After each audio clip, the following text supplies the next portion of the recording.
So we're at Van's Aircraft. This is pretty exciting. All clear?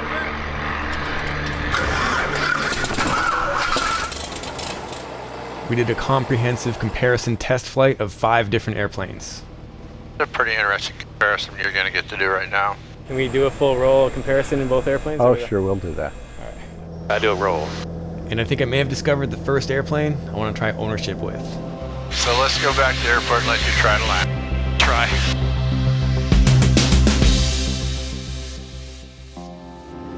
It's pretty awesome to fly in a valley like this. Yeah, This West Coast production trip packed in a lot of flight training. cool environment for a pattern, isn't it? I started off with a couple comprehensive days STOL training with TAC Aero. Put some of those short approaches and steep stabilized approaches that we practiced in Hood River into use here in the backcountry. My friends at CubCrafters were nice enough to lend me the brand new FX3 for this training mission, and then also to use it to get me to my next destination for the second half of this trip. And meeting me there is friend of the channel, JP.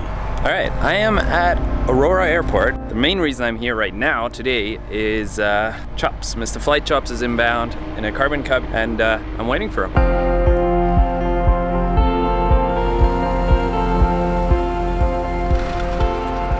What's up? How you doing, man? How's it going? Do you have more stuff? Yeah, but that's just my personal craft. Oh.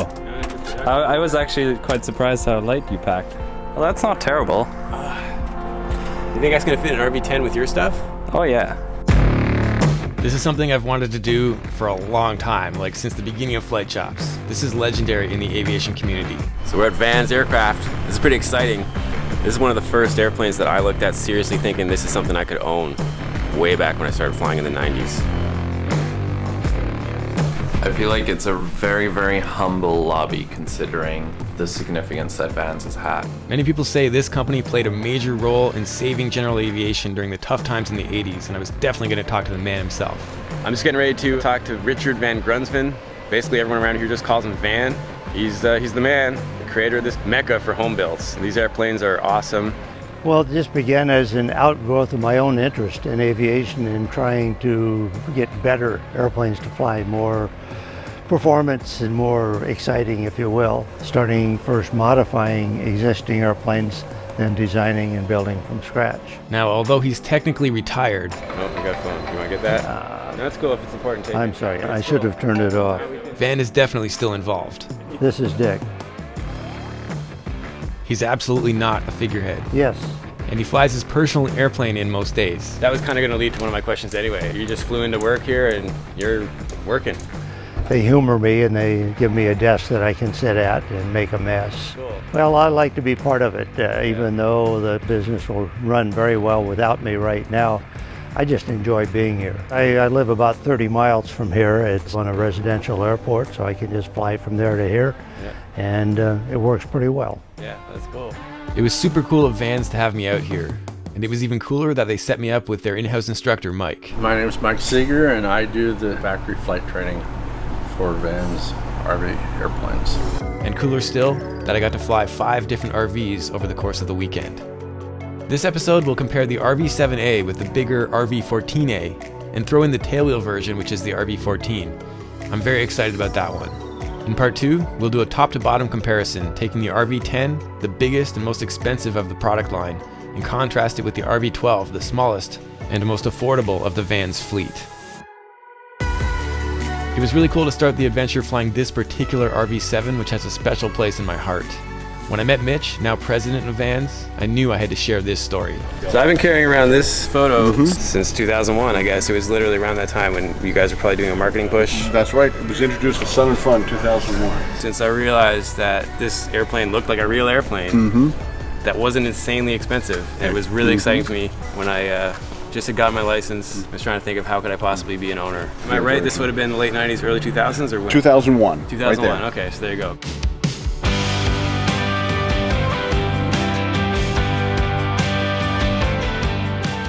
This is kind of a legendary one. It is. This here is the RV-7.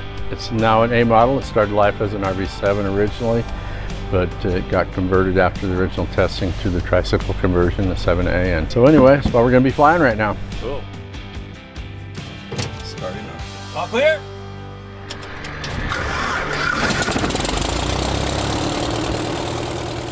Check 1, 2. Loud and clear. Make sure you get your noise canceling on. I'm going to maintain all the best nuggets that I can from the various flights, but clearly this is going to be cut down. There are longer uncut versions available for Patreon supporters. I have a little checklist here. Flight controls. Free and correct as far as I can tell. Elevator trim's right here. It's on the end of the stick. Let's just move it down to center. You have to hold it on. It goes pretty slow. Okay, and hold the brakes. Power up to 1700. So for the sake of time, I've trimmed out the run-up and the pre-takeoff check, and things like receiving taxi clearance. So I basically do demo flights like at Oshkosh, and I rode 14 in the 7A flying back to back. So it's a pretty interesting comparison you're going to get to do right now. What does this thing cruise at? Oh, we'll be seeing 170, 180 miles an hour indicated. Expert on 137 Romeo Victor, Aurora Tower runway 17, clear for takeoff. Clear for takeoff, 137 Romeo Victor. Okay, final's clear. Yep, go on out. Here we go. And power is firewall power, yeah? So go ahead. Get it lined up first and then lock it so you don't have to actually stop. But make sure the balls of the feet are on the rudder bar. Yep. Stick is neutral. Bring the power up a little bit and get some speed going. And go ahead and bring it all the way home. Little back pressure now to lift the nose up.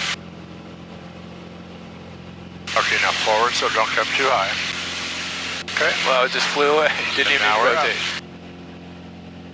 All right, what are we climbing out at? So let's climb at 110. That's about VY speed. I get to fly a lot of things, but it was surreal to be at the Vans factory doing this. We set up an Airwork mission profile to duplicate in each airplane.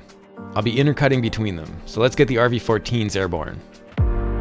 So the RV-14A is basically our new airplane to the product line. It's got a bigger motor. It's an IO390. It has a constant speed prop, a larger cabin. It has only the tilt canopy. It has some new design features. It's one of our most complete airplanes so far. It has a 210 horsepower engine, which means it's going to be maybe a little bit faster cruise than what the 7 is. Just overall ease of build. It's the latest and greatest design we have. All clear? It's heavier on the controls, basically more set up to do cruising than aerobatics. Can we do a full roll comparison in both airplanes? Oh, sure, we'll do that. Because both the 14s are blue, I'll be using these on-screen titles to try to help keep them straight throughout the episode. Basically, it's the same airplane, except the tail wheel airplane is probably harder to take off and land. It's a big key difference. As far as the flying, once you're up there in flight, there's no difference at all. All clear?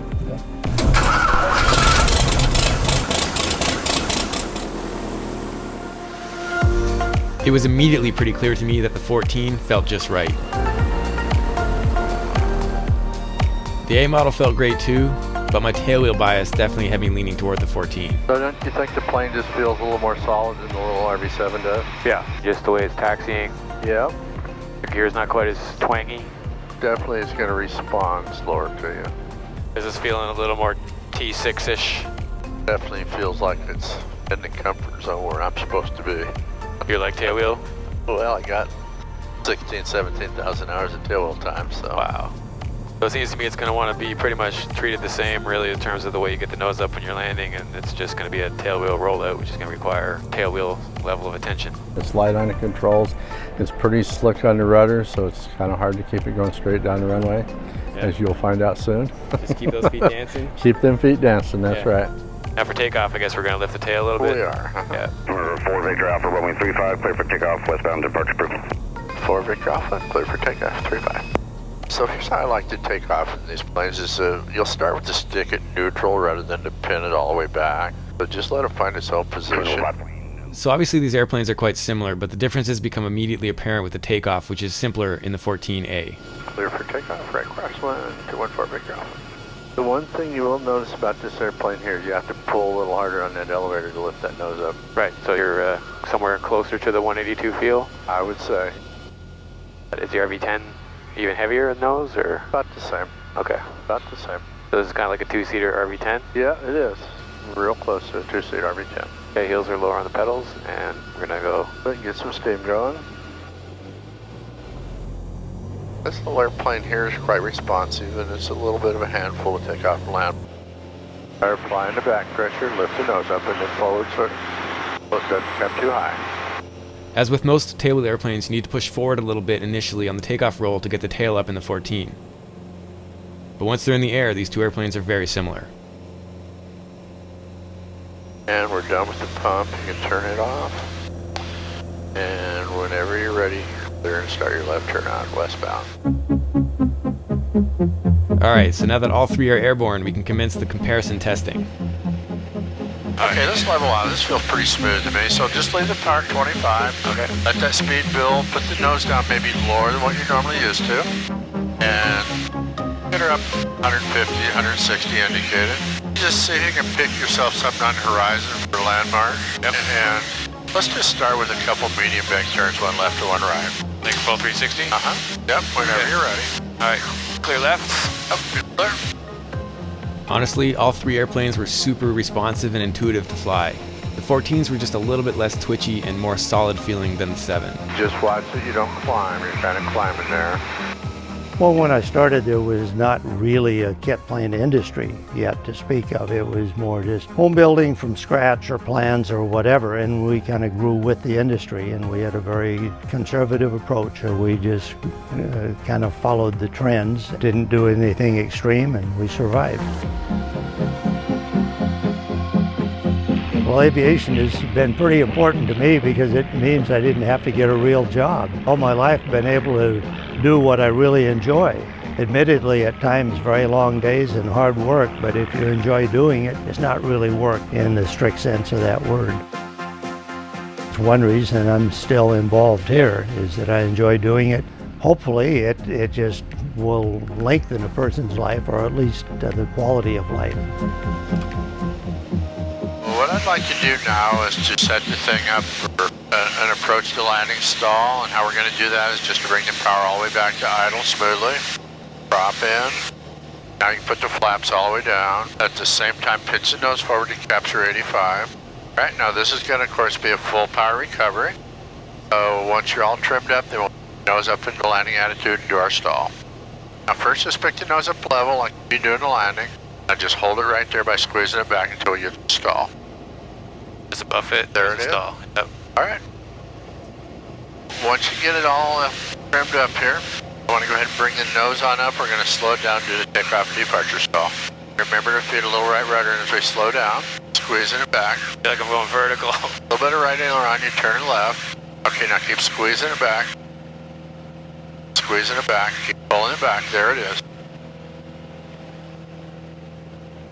We started with steep turns in each airplane and then transitioned to slow flight, power off stalls, and then power on stalls. Let's go ahead and pull the power back to idle. We'll put the prop in, we'll slow it down. And let's do 60 knots and full flap. I always pitch up when I pull the power back too soon in these things. Yep. So I gotta let the speed bleed off before I do that. Okay, put flaps down. There were definitely no surprises with the slow flight handling characteristics. They were great. Bring the power all the way back. Have the power back, put the mixture and the prop in. Try to maintain altitude, we're still going up there. We're going to slow it down, so let's do 65 knots. 100 knots is flap speed, so you can put them down now. And then start with about 2100 RPM and then work from there. Trim your elevator all up. Once you're in trim, then we'll do a couple 360s here. As you roll into the turn, you'll have to add a little power whenever you're ready.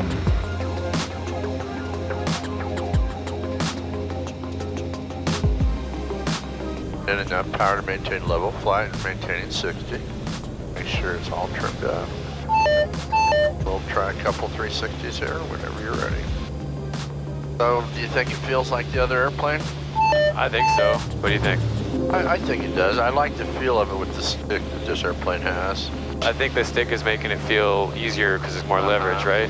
I don't like the feel of a short stick in these airplanes.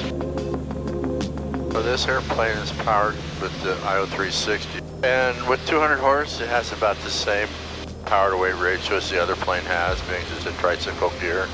It has 210 horse, but it's a little bit heavier airplane. Push the nose down a ways and pull the power back to idle. We'll set up for the power off stall. And leave the flaps where they are? Just bring your power all the way back. And this will be a full power recovery into a climb, and you'll have a whole bunch of forward. There we go, full power now. Flip the flap switch up and then go after the trim. Once you flip it, let go and go after the trim.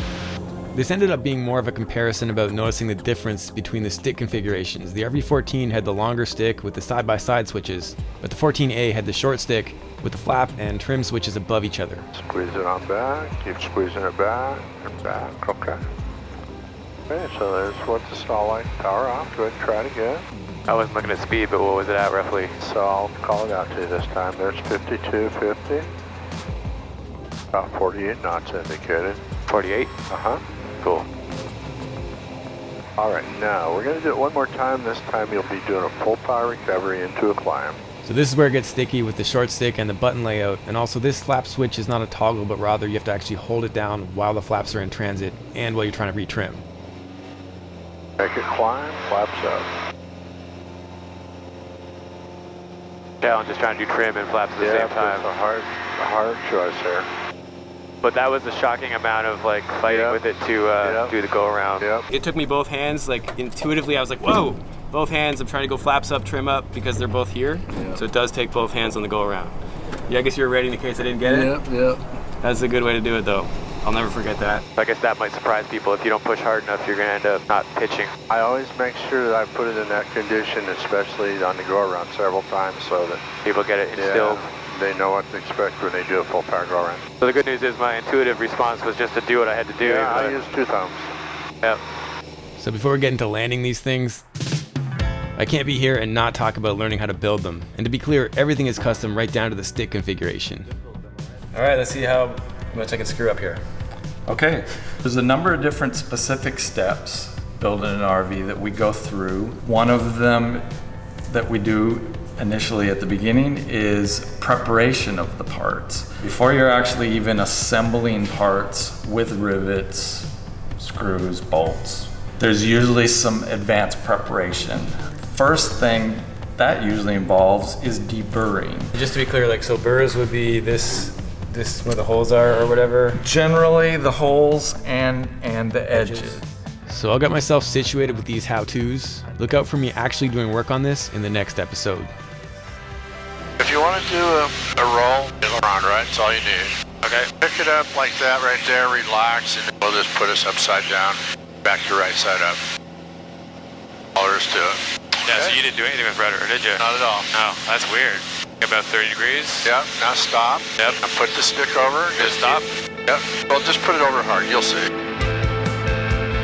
Pretty sweet, huh? That's awesome. Okay, my airplane? Yep, you got it. Got to push harder on the aileron, Paul.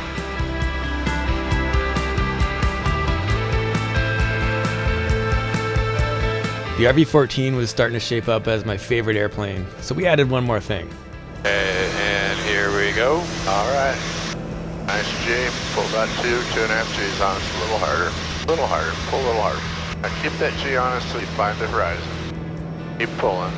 Pulling. Okay, now relax a little bit, not too much. Now make the nose move across the ground.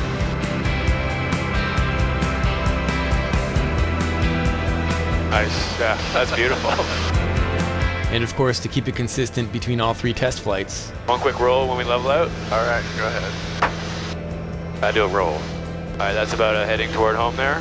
Part of what really excites me about this airplane is that it can go upside down, but it also serves as an IFR and cross-country platform.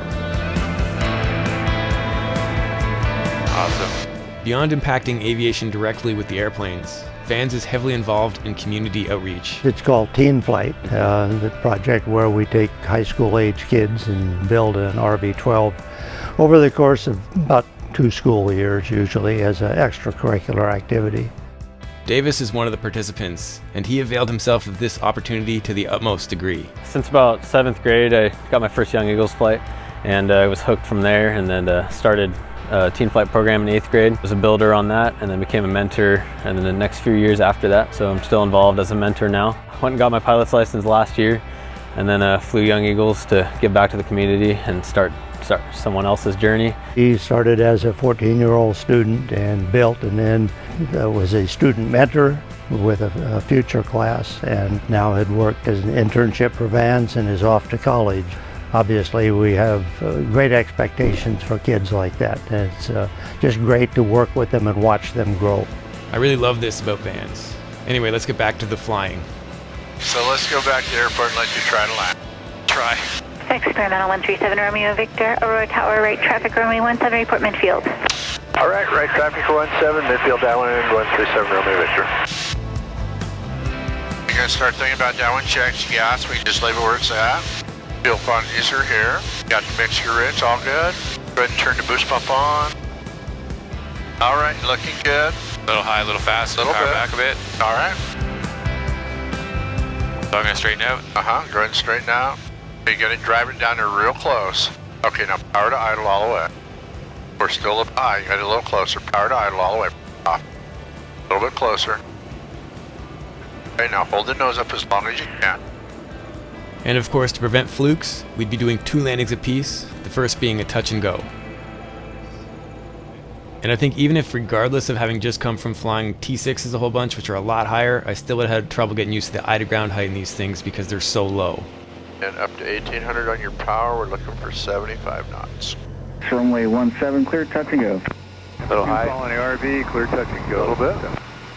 I'd expect it to take a lot of back pressure like it did for takeoff, or not quite? As you do the flare in the end, the pressures will build up. Looking pretty good. Just bring it right on down, down. Down a little closer, power to idle. Level him off. A little bit high, just a tiny bit. Okay, now flare. Flare more, flare more. Now hold the nose up as long as you can. Okay, now you do the trim, I'll get the flaps. All right, here we go. It's not in trims, the reason that popped up like that. I didn't get enough nose down, okay. Yeah, you were nose up quite a bit.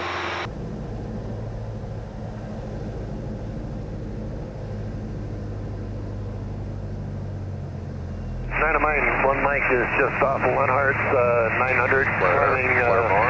Towards Aurora, Flare more. and we're transiting the area to the northwest, Hillsboro. Hold the stick all the way back. Hold it real straight. 191 mic could transition. So this feels a little shallow to me. You're looking pretty good. Looking pretty good. Keep her coming down. Yep. Looking real good. Not gonna round it yet. Right on down and real close. Okay, power to idle all the way.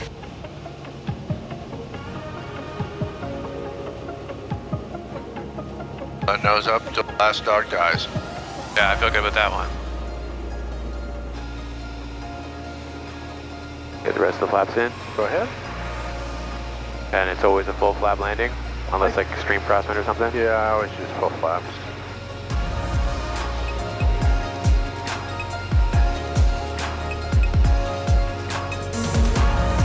Bring it right down there close before we flare, level off. Okay, now we're leveling. Look to the edge of the runway.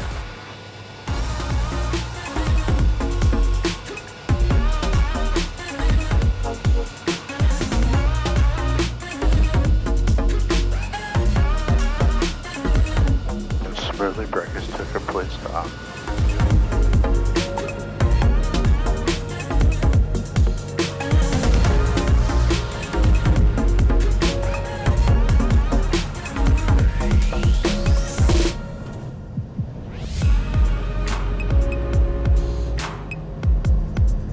That worked out good. That was a good landing. Yeah, cool, thanks. So in the next episode, I'll learn more about building, and we'll also get a factory tour and fly the other airplanes, but I'm really seriously considering the RV-14, and I'd love to know if you would want to follow along with the build and then see this airplane getting used for IFR flying and all kinds of other adventures. In the meantime, keep your flight chops sharp. Just dialing it in, you know. It generally takes me at least 5 hours to check somebody out in this airplane to where really, we have it totally done. People have a little bit less tail wheel time. 10 hours is not uncommon in this airplane. So where am I at in your spectrum? Oh, you fly really good. You get to fly a lot of airplanes. That helps you a lot. So I guess I'm not sweating as much as you because I'm not working as hard as you are.